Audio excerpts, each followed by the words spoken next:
It's okay, we're in a Druid and we've got Ripper.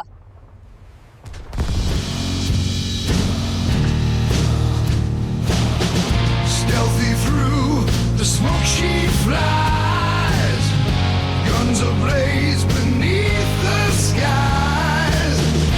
In the cap, she makes her stand. HMS Druid, best in the land.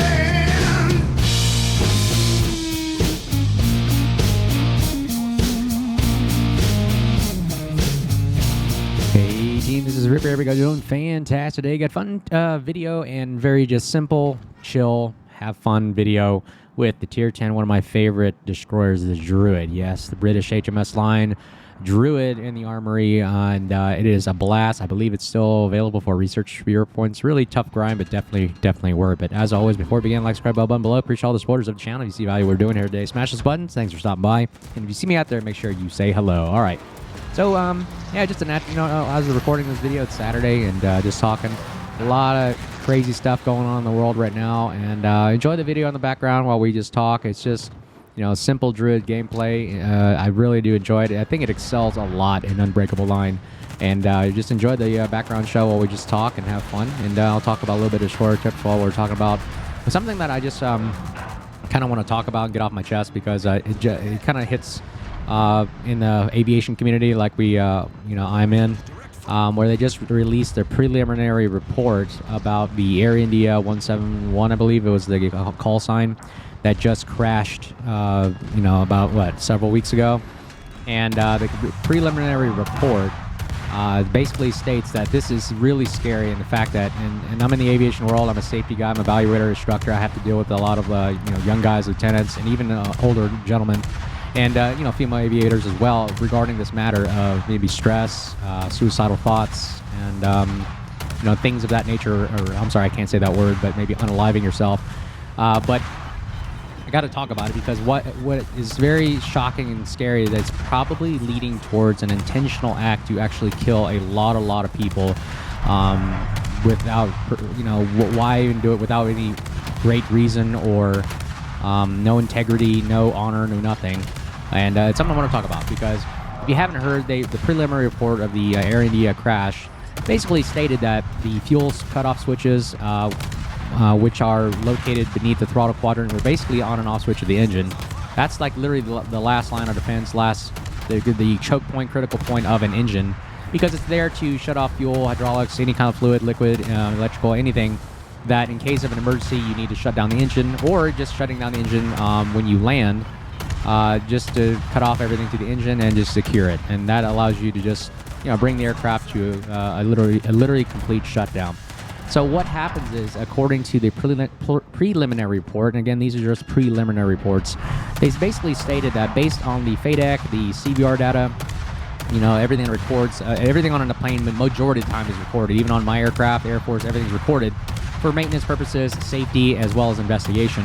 But basically indicates that after takeoff, so when the plane lifts off from the ground, wheels are now off the tarmac, up in the air, way off wheel switch is now deactivated. 10 seconds, according to the report, 10 seconds later, the switches were commanded to an off position, one at a time, in 1 second interval. So basically, engine number 1 goes off, count to 1 second, and then the second engine goes off, according to the report, followed by one of the pilots basically saying, "Why did you cut off?" And it doesn't matter what you say after that. The fact that that even happened right after takeoff, I mean, if you actually look at the timestamps, the engine literally, they took off max power, whatever power setting they had 10 seconds after reaching 180 knots and up in the air. 10 seconds later, these switches literally come off. So when I fly, I've flown a lot of heavy aircraft, foreign aircraft, everything.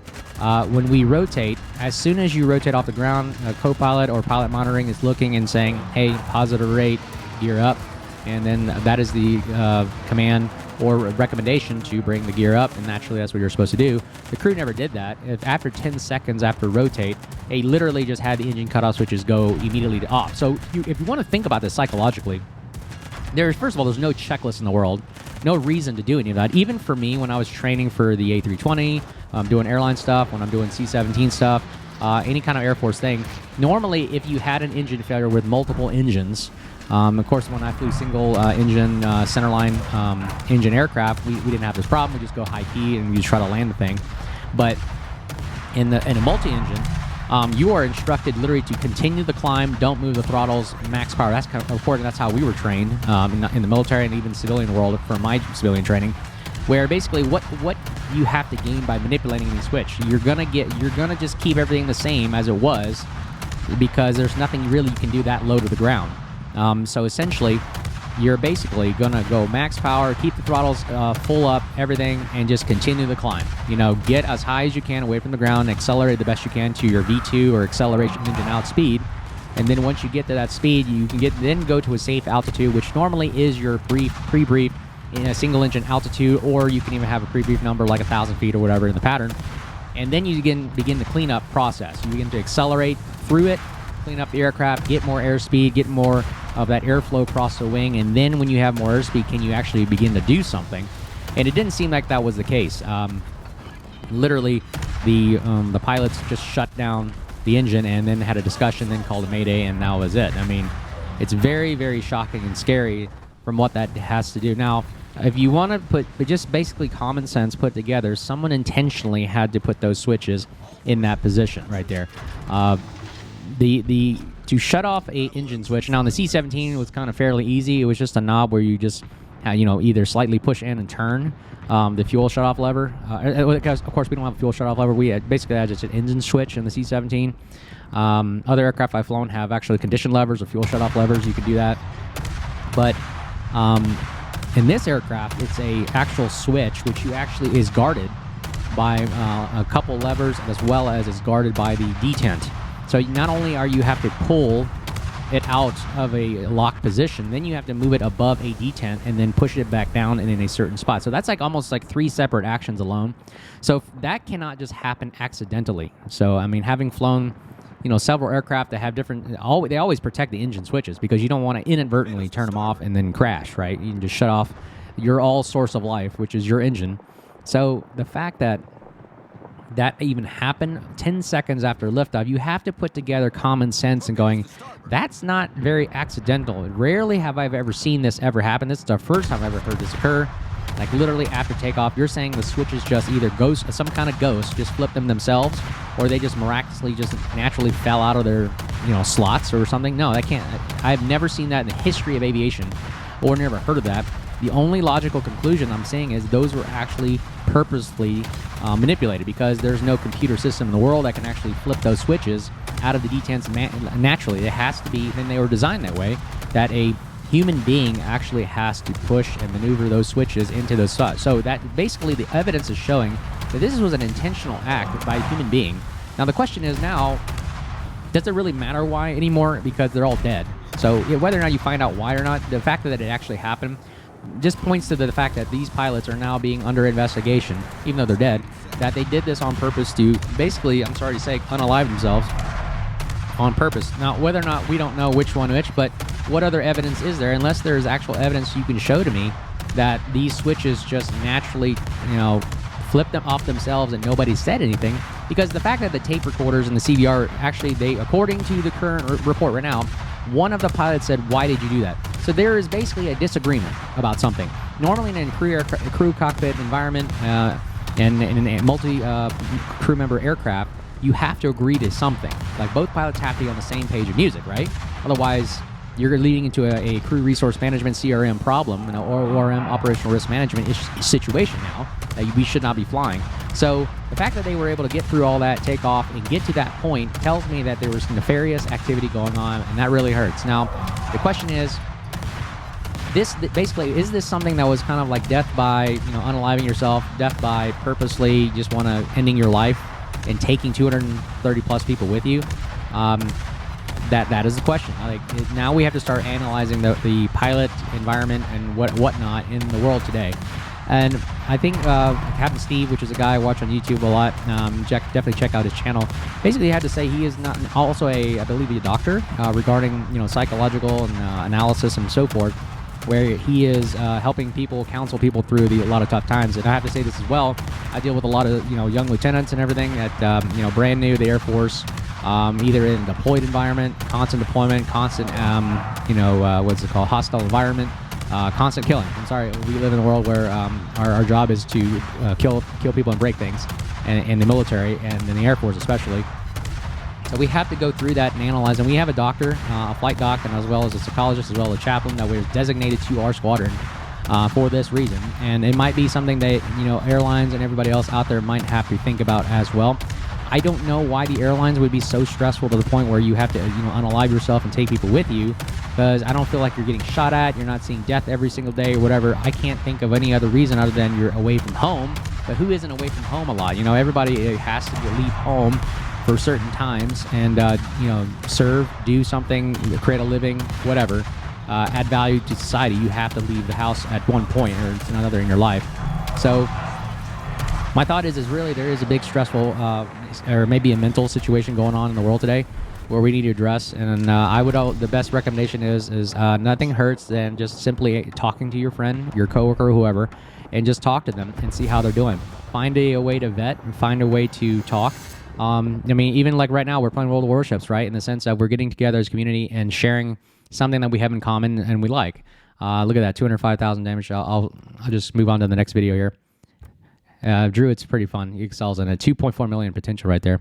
So if you have something going on in your life, I would encourage those that really just don't keep it a secret. Keep it a secret. Sink ships. Not like loose lips. No, keeping a secret can bring down an entire force. It can bring down your mentality. It can bring down everything. You have to really open up and vet up.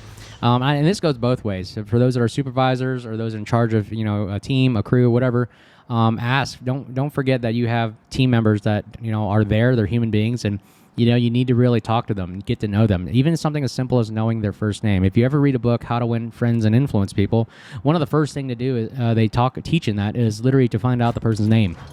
What's the first thing people love hearing? Their name.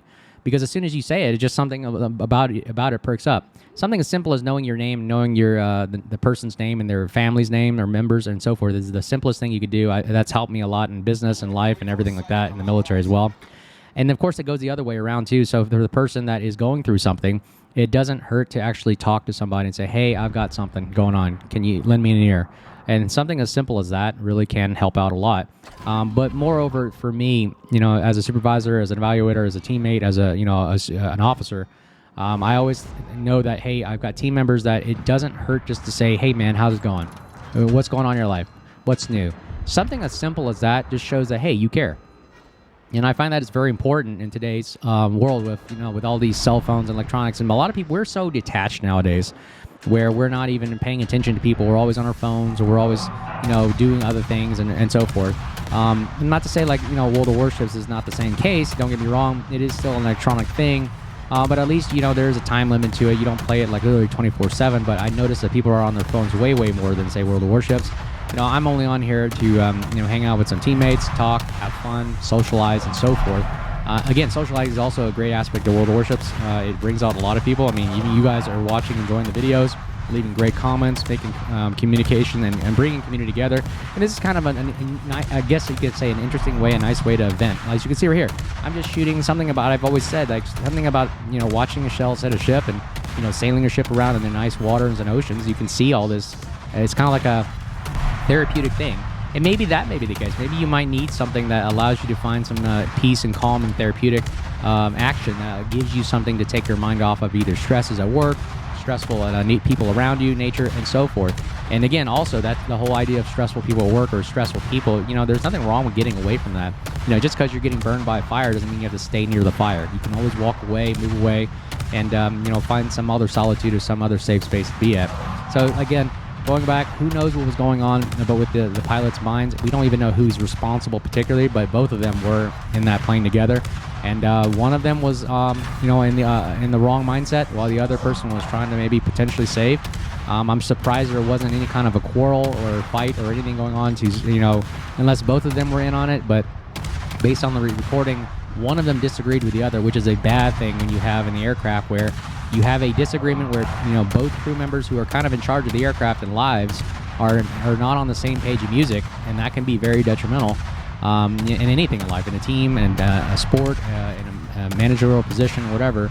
But especially when you're dealing with aviation, because now you have, aviation is a very dangerous. It's a very dangerous game. I've lost many guys and gals in this community.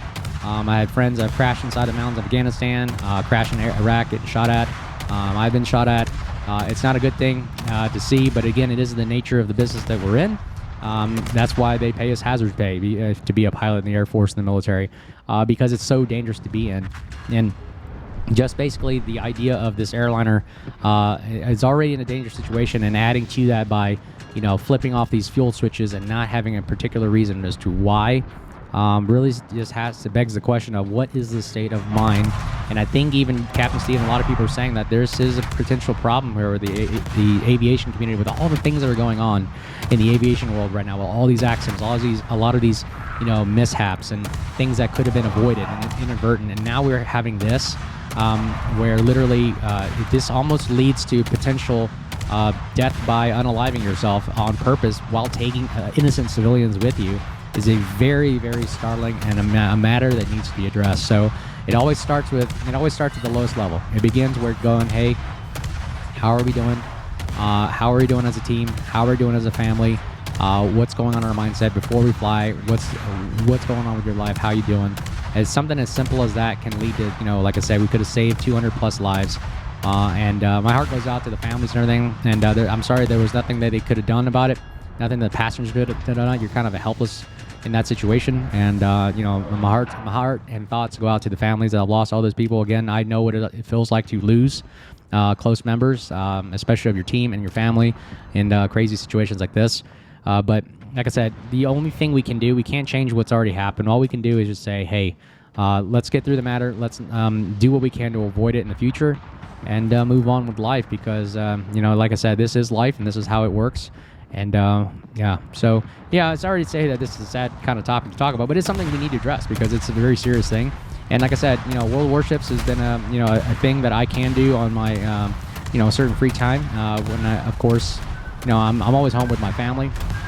Even when I'm not deployed, I get to spend as much time as I can with my family and kids. But then again, from time to time, you can just log on to World of Warships or whatever game or thing that you do. Allow yourself to unwind, get away from the world, kind of just let your brain relax a little bit away from the stressors of life, because there's so many things in life you can worry about. At least in World of Warships, you can just go enjoy it, make this a great place, a safe community to have fun, talk to other people, make friends. I've made more friends in World of Warships than you believe, especially in the clan battles and the rank. It's really enjoyable. There are some outliers there that do want to be mean and talk nasty and do that. There will always be that on the internet. But it doesn't stop you from trying to be positive. So if anybody ever, like I've always seen, like if anybody ever dogs you or says anything bad about you in World of Warships or whatever, I just smile and say, hey, hope you have a good game. Sorry you had a bad time. That's all I do. I don't even argue it, because someone told me one day, if you argue with an idiot, you're just going to make two. So don't be that second idiot. Just, that person's probably having a bad day. They probably had bad matchmaking or whatever. And just say, hey, man, it's just a game. Sorry you had a bad experience. Move on, and let's try to do a new game. But again, I hope you enjoyed the video in the background here. You can see the power of the Druid there, having a blast. I think it excels so much in Unbreakable Line. Actually, I found out you can do a lot of research bureau points in this as well. I'll probably do a separate video on that. I can rerun the Haraguma line in Unbreakable Line really, really easily, because it's such a cash cow. This makes so many points and so forth that allows you to just really rank up the thing and get those XP, and you can regrind the line over and over again, and then get those research bureau points to get whatever you need in the armory and unlock your favorite ship. I'm really waiting for the American destroyers to come out. Debating heavily as to whether or not I want to use proceed money from the YouTube channel to actually get the early access event, even though that's a bad thing. Yeah, I know I don't want to spend money on this game or whatever anyways, but I'm a DD main, and they look just so interesting after seeing the gameplay. I thought Burrows would be kind of weak and unplayable, but having seen like Potato Quality and Flamoon guys have tried it out, Trend Last, it seems very, very powerful, so we'll try it out. Again, sorry for the sad take on the video about talking, but it's something we're going to talk about. We need to bring it up and address it, and I'm glad you guys are sticking around to listen to it. Enjoy the background footage right there, just seeing the power of the heavy AP Druid right here, taking 1,000. I mean, like I said, this is therapeutic for me. Just watching those numbers tick up for some reason. It's just that they know how to get you. It's kind of like a gambling thing. You're just seeing those numbers tick up. But anyways, he goes down. We are securing the center cap right here. Ooh, we have to kill another guy here. We'll kill the Seattle full broadside right there. And then if the name of the game is this, is to hold those 2 cap points. Like, look at that, Citadel and Seattle. The name of the game is hold the center caps as long as you can with it as a destroyer player. That's your mission, that's your goal, without being detected, of course, and minimizing as much damage as possible because everybody wants to shoot at you and kill you. But man, yeah, Druid, oh man, so fun, so amazing. Again, one of my favorite destroyers. I know a lot of people hate it because there's like no torpedoes, it's nothing fancy new. It just has basically guns and smoke. That's it. It's just a smoking gunboat. All right, and I love these close engagements too. This Napoli right here has been truly trying to drive in, so all I have to do is just fire AP, heavy AP, right into his bow right there. You can see they're open pendant, but you can get a lot of damage right into the Citadel area in the bow. And now we're going to just open fire on the FDG right there, and just look at the amount of firepower you can deal against a battleship right there. But yeah, I hope you guys are doing well. You know, maybe, how are you guys doing? You know, it doesn't hurt for me. I say it a lot, but maybe I should apply it and say, hey, how are you guys doing? Are you guys doing okay? Are you in a great state of mind today? How is you and your family, anybody around you, how are they feeling? Make sure you ask them to say something and say, hey, how's it going, guys? Doing well today? That's why I like when you guys say hello to me in World of Warships. I'll say right back at you, hey, thanks for saying hi. Hope you're doing well. Cheers, good luck, and let's have a blast, right? Anyways, looks like we are losing. Man, we are losing a lot of battles in this, even though we're doing the best we can firing at the Druid here. Very, very awesome gunboat here. Try it out, guys, if you haven't got it. Just look at the accuracy is what I like about it. The consistency of the accuracy of this long of a range. I'm not too afraid to shoot these shells that far out. Man, they love coming around this corner of this island straight off my nose. Now, the downside is the Schlieffen, because we're so close to everybody with Hydro, you get perma-spotted with the Hydro, so it's kind of almost impossible to get away from.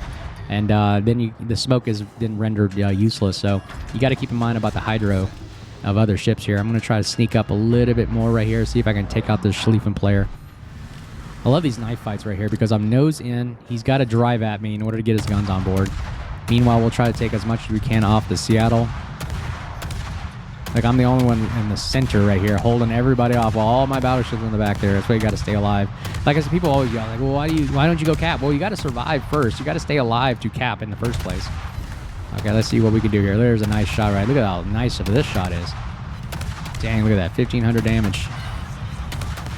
Can I survive this engagement? Oh, man, we're almost there. Oh, man, 900. Just enough, barely, but at least he goes down. So it wasn't all for naught. But nobody's there to cap alpha, so Druid's so fun. It looks like we may win this, actually. No, we lose, actually. The scores are backwards. Yeah, well, we lost there. Hey, those are good. Thanks for sticking around, listening to me talk, and, seeing the state of mind of everything going on. And hope you guys are safe out there. Be well. Until next time, make sure you say hello if you see me out there. Be friendly, of course, everybody, when you're talking and making friends out there. Have a blast. Stay safe. And again, as always, the build will be at the end of the video. Take care, and we'll talk to you soon. Cheers.